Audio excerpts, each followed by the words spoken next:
Estás escuchando un devocional del reto Mujer Verdadera 365 Canónico. Día 332. Primera a los Corintios, capítulos 1 al 4. Escrito por Laura González de Chávez, leído por Susana Decano. Hoy iniciamos la primera carta a los Corintios. Una carta que escribió Pablo durante su segundo viaje misionero en respuesta a algunos asuntos y divisiones que surgieron en aquella iglesia que había sido fundada alrededor del año 50 después de Cristo.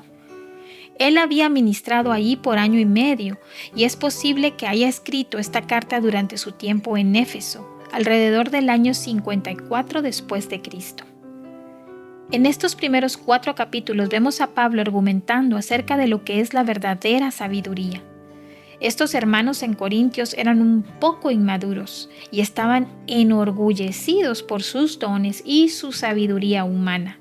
Y además de esto, estaban discutiendo entre ellos acerca de quién era el mejor predicador o el más sabio. Unos alegaban seguir a Pablo, otros a Apolo, otros a Cefas y otros a Cristo. Entre ellos había orgullo, celos, contiendas, etc. Pablo les instruye acerca de la verdadera sabiduría. Es interesante que siendo el único del grupo que había sido llamado por Dios como apóstol, argumenta con ellos jactándose en sus debilidades, poniéndose por debajo de todos. En medio de todos los dones y la elocuencia desplegada por los corintios, en esta carta Pablo repite una y otra vez: yo no soy elocuente, solo he dependido del poder de Dios. Dios ha escogido lo vil y lo despreciado para que nadie se jacte. Somos necios, débiles. Lejos de colocarse por encima de ellos, Pablo les comunicaba que no se trataba de los dones ni de la gloria o sabiduría de los hombres, sino del poder de Dios. Algunas doctrinas, conceptos y exhortaciones importantes que encontramos en estos 4 capítulos. Pablo inicia presentándose como apóstol, no por llamamiento propio, sino por la voluntad de Dios. Es Dios quien nos llama y nos encomienda. Pablo dirigió esta carta a la iglesia de Dios que está en Corinto e inmediatamente especifica quiénes la componen: los que han sido santificados en Cristo Jesús, llamados a ser santos, con todos los que en cualquier parte invocan el nombre de nuestro Señor Jesucristo, es decir, la iglesia, tanto local como universal. Está compuesta de creyentes en Cristo que tienen comunión entre sí. Me pregunto si tenemos hoy este concepto de la iglesia. Muchos consideramos a los visitantes como parte de la iglesia local, pero realmente la iglesia es exclusiva para los hijos de Dios, los que han sido regenerados, los que se han arrepentido de sus pecados y han puesto su fe en la obra de Jesucristo. Antes de exhortarlos y a pesar de todas las debilidades que Pablo conocía de esta iglesia, él inicia la carta dando gracias a Dios por ellos, reconociendo la abundante gracia que habían recibido de Dios por el conocimiento y los dones que habían sido repartidos entre ellos tan liberalmente. Siempre es importante reconocer la obra de gracia en otros, aún no hayan llegado a la madurez. Todos estamos en diferentes etapas de santificación y todos somos una obra en proceso. Ninguna ha sido terminada aún. Debemos extendernos gracia unos a otros. Aún luchemos con nuestras debilidades. Si somos del Señor, Él va a terminar la obra que comenzó y seremos halladas irreprensibles a su regreso. Pablo sabía las debilidades y problemas de esta iglesia. Sin embargo, les recuerda la fidelidad de Dios, que Él mismo los confirmaría en el día final. Al final, esta iglesia sería hallada irreprensible por la obra de Cristo. Tú también, si estás en Él. El orgullo, La arrogancia, los celos y las rivalidades son el campo de cultivo para la desunión y las divisiones. ¿Quién es sabio y entendido entre ustedes? Que muestre por su buena conducta sus obras en sabia mansedumbre. Pero si tienen celos amargos y ambición personal en su corazón, no sean arrogantes y mientan así contra la verdad. Esta sabiduría no es la que viene de lo alto, sino que es terrenal, natural, diabólica. Porque donde hay celos y ambición personal, allí hay confusión y toda cosa mala. Santiago capítulo 3, versículos 13 al 16. Cuando nos consideramos superiores a otros y tenemos ambición personal, esto provoca división. Nadie llega al verdadero conocimiento salvífico de Dios a través de argumentos humanos. Dios salva soberanamente a través de la necedad del Evangelio, para mostrar que se trata de su obra y no del poder de convencimiento, sabiduría o elocuencia humana. Dios es el que obra en el corazón y la mente de los hombres.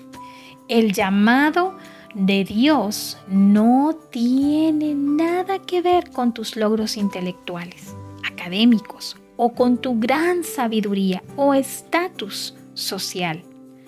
Dios es soberano y llama por su gracia a quien Él quiere. Para predicar el Evangelio no hay que ser un orador elocuente. Pablo no fue a los corintios con palabras persuasivas o argumentos humanos, ni con superioridad de palabra o de sabiduría, sino simplemente predicando a Cristo y este crucificado. Él no descansaba en sus palabras o en su elocuencia, sino en el poder del Espíritu para salvar y transformar vidas. El reino de Dios no consiste en palabras, sino en poder. Los hijos de Dios tienen sabiduría divina. No descansan en sabiduría terrenal o humana. Ven todo a través de lentes espirituales. El Espíritu Santo revela las profundidades de Dios.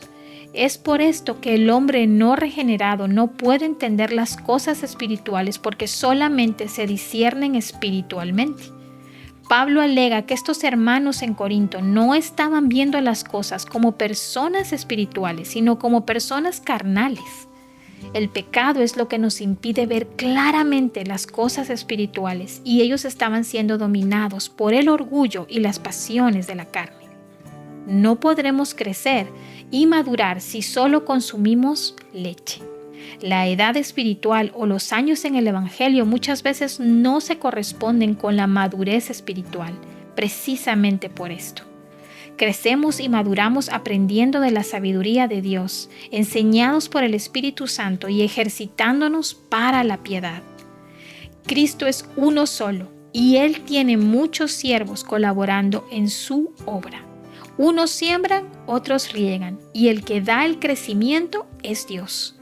Todos están llamados a servir fielmente sobre el fundamento de Jesucristo.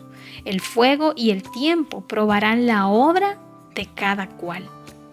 Como seres humanos no debemos jactarnos de nosotros ni de nadie, solo en Cristo.